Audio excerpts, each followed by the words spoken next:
Hey everyone, it's Ashley with Southern Sewing Company. Welcome back to my channel. Today I'm going to share with you how to hand embroider a baby blanket. My favorite baby blankets are made with Flannel and Minky, and I'm putting these two together today into a baby blanket with a hand embroidered name. If this sounds like something you need to make for your next baby shower gift or even for yourself, just stay tuned. To make this baby blanket, we're going to need a few supplies. We need 1 yard of flannel, 1 yard of Minky. You're gonna need a pair of scissors, some hand embroidery needles, a water-soluble pen. This is a Mark Be Gone. This is my absolute favorite pen to use, and I will put a link to all the products that I'm using in the description box below. You're also gonna need 2 little skeins of hand embroidery floss. Next, you're gonna need a printed out name, or if you don't wanna go through the trouble of printing your name out, you can just hand draw this. In just a second, I'm gonna hop on over to Canva and show you how I created this. This is Sulky Stabilizer. It's self-adhesive, it washes away, so you can stick this directly onto your project. You can also print directly on it, which I won't be doing. I'm gonna be using this water-soluble marker. Just to be safe, I'm always scared that the printer ink is gonna bleed into my project when I wash the stabilizer away. This is a 12-inch embroidery hoop. Curved safety pins, even straight pins would work. Just something to secure your flannel and your Minky together while you sew. Some binding clips. In order to kind of maximize our 1 yard of fabric, I'm gonna cut my flannel into 36 by 42 inches, which almost uses the entire 1 yard. I'm also gonna cut this at 36 by 42. As you can see, I have this herringbone design on my Minky fabric.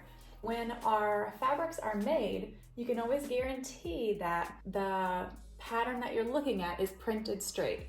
So one way that I can cut my fabric to know that it's straight without any second guessing is to cut along one of the patterns. When I'm looking to cut the 42 inches, I'm gonna leave my salvages on. I'm not gonna cut them off. We're gonna be using a 1/2 inch seam allowance. So you really can't even tell that there's any dots, unlike cotton fabric when you definitely would want to cut the salvages off. Before we hop on over to Canva, I'm gonna show you how to measure for your name. I'm gonna do her name a little bit bigger. When I took my ruler and measured, I was kind of trying to keep my design on one sheet of paper just for simplicity, so I don't have to print multiple sheets of paper and then tape them together. So a regular sheet of paper here is 8.5 by 11 inches, so I can see 11 inches is about this long, and that's gonna be a pretty good size for my name. So having said that, let's hop on over to Canva and I'm gonna show you how to create this name. So from canva.com, we're gonna do a search for an 11 by 8.5 piece of paper. And usually this pulls up the flyer, so that's what we'll click right now. And we're gonna create a blank flyer. And what this does is it opens up a standard size sheet of paper. So first thing I'm going to do on our blank document is I'm gonna add a text box. And I'm gonna type in my name. I'm gonna resize this. As you resize your image or your text box, take a look at the little black box to the right. It's actually telling you the width and the height of your design in inches. Next, we're gonna play with the font a little bit. And what you can do, I already knew that this is the Heavenfield font, but what you can actually do if you wanna kind of look at some different options, you can type in what you're looking for. So I'm looking for a calligraphy font, and it pulls up all these great options. I'm going to go to share, download, and I'm gonna download it as a PNG. And from here, I'm gonna print my design. First thing I'm gonna do is use my Mark Be Gone water-soluble pen to trace my name onto my Sulky stabilizer. Now keep in mind, you are tracing onto the soft part, not the paper part. This is definitely not necessary. You can use an open window or any kind of source of light, but this is a Crayola tracing pad that I borrowed from one of my children that works fantastic.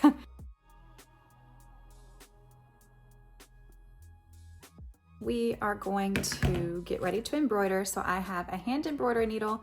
When you're using the sticky stabilizer, you definitely want to get one that's pretty sharp so it can pierce through the sticky, because the adhesive sometimes makes it a little tricky. I'm going to be doing a chain stitch, and I'm going to be using all 6 strands. So first thing I'm going to do is thread my needle, and I'm going to get a pretty good length, 36 inches or so. I'm using all 6 strands. I thread my needle and then I leave this tail and I hold onto that as I sew. On the other end, I'm going to double knot it. So we're gonna set this to the side for now and we're gonna get our fabric ready. And this being the long end. So I'm gonna take my name and I'm gonna kind of figure out where I wanna place it. I need a 1/2 inch on each side for seam allowance. So I definitely don't wanna go right next to the edge. I definitely wanna make sure that the name is straight and it doesn't get crooked. So I'm gonna place my ruler along the bottom edge, right about the 1.5 inch mark or so. I'm gonna peel off the backing of my Silky stabilizer and I'm gonna leave the entire thing intact for now. When I get done embroidering, I will cut off the excess, but for now I'm just gonna use the whole sheet. And I'm gonna line up the bottom edge with the top of my ruler.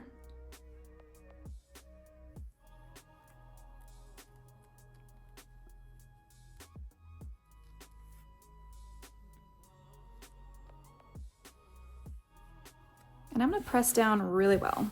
Next, we're gonna hoop our work. I'm using a 12-inch hoop that you can see my dog has eaten. I'm gonna take one end and put it in the back and take the top for the front.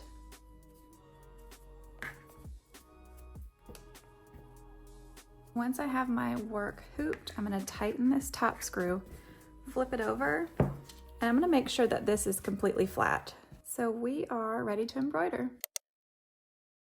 Start from the back, and we're gonna pull our needle up right where we want to begin and pull all the way through. Next, we're gonna take our needle and we're gonna put it right back into the hole that we just went through or just next to it. I like to hold the end of the thread secure just while I'm getting started. And you're gonna pull it almost all the way through. So we've created our first loop. We're gonna go maybe 1/4 inch and then we're gonna pull our needle back up and place our loop over it. So one thing that you wanna make sure is that your loop is not getting twisted, and then we're gonna pull all the way through. If your loop looks a little funny, if it's not laying all the way flat, take the back of your needle and kind of work your loop around. And if you need to pull it a little more snug, now's the time to do it. But this is our first chain stitch. We're gonna take our needle, put it right back into the middle of the first loop, almost in the same hole, maybe even a little bit next to it. Pull down, and we're gonna come back up another 1/4 inch or so away from the last stitch. And then we're gonna pull.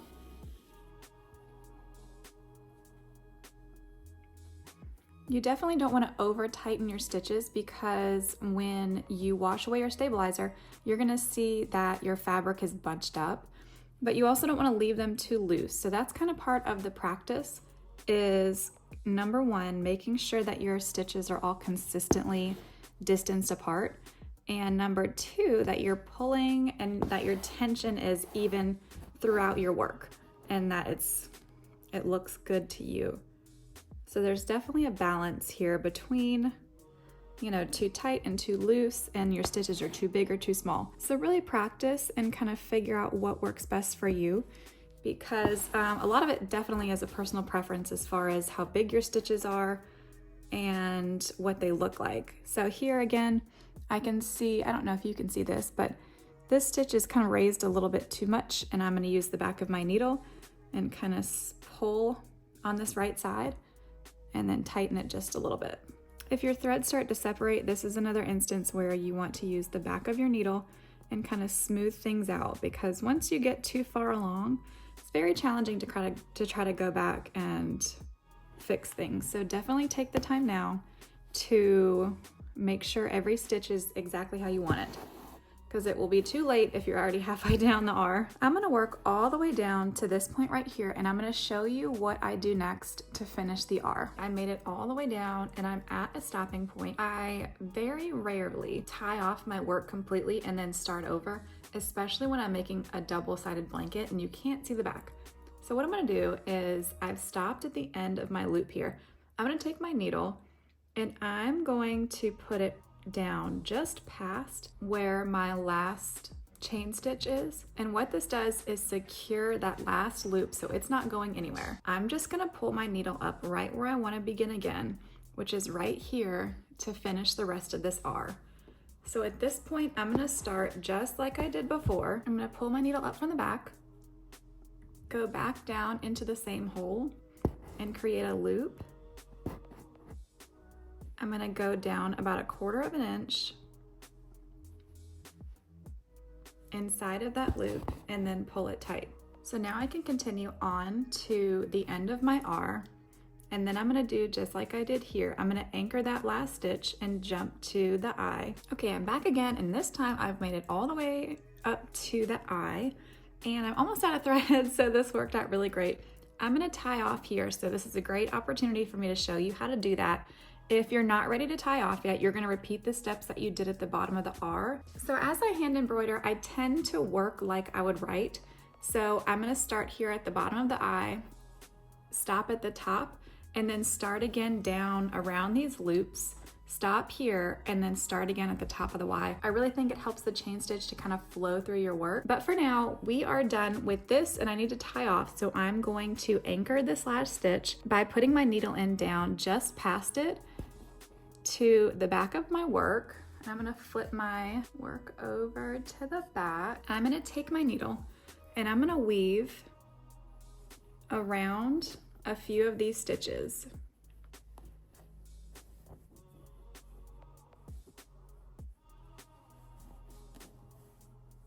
Next, I'm gonna take my needle and I'm gonna go right through the middle of these, being careful not to catch my fabric.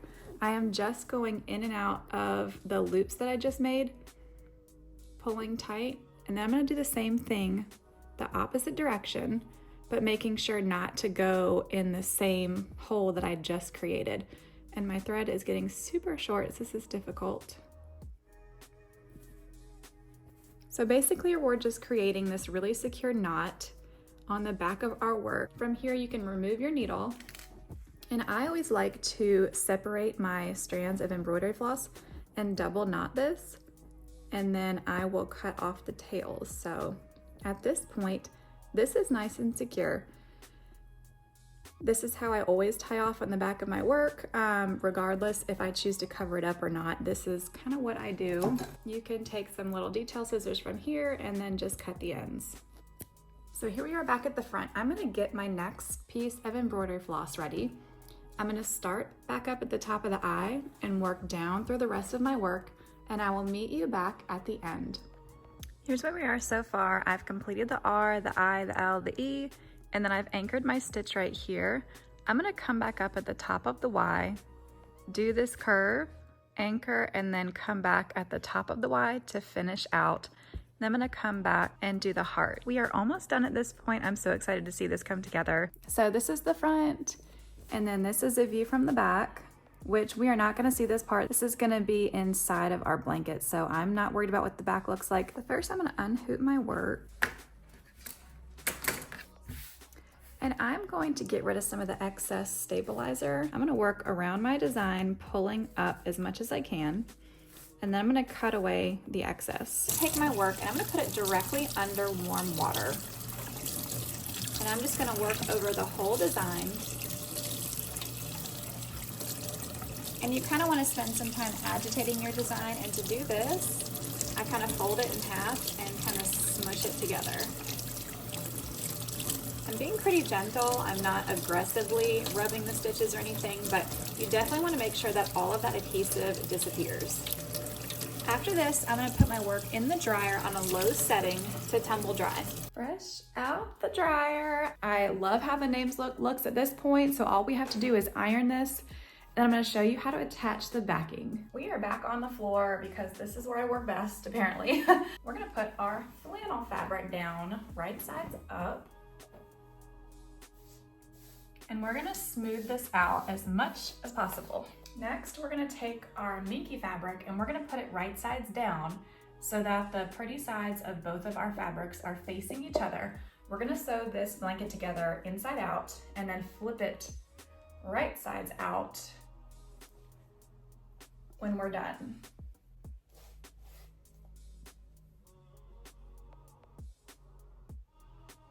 So take your time here to line up the corners, to smooth everything out really nicely. And it pays to kind of be patient while you're working with your fabric here. You want everything to be as smooth and as straight and lined up as possible. Okay, so here I'm gonna use my curved safety pins, and I'm just gonna pin kind of throughout my entire blanket here. Kind of smoothing and moving around as I go. Do not pin too close to the edge. You don't want to sew over your safety pin. Not that I've done that or anything.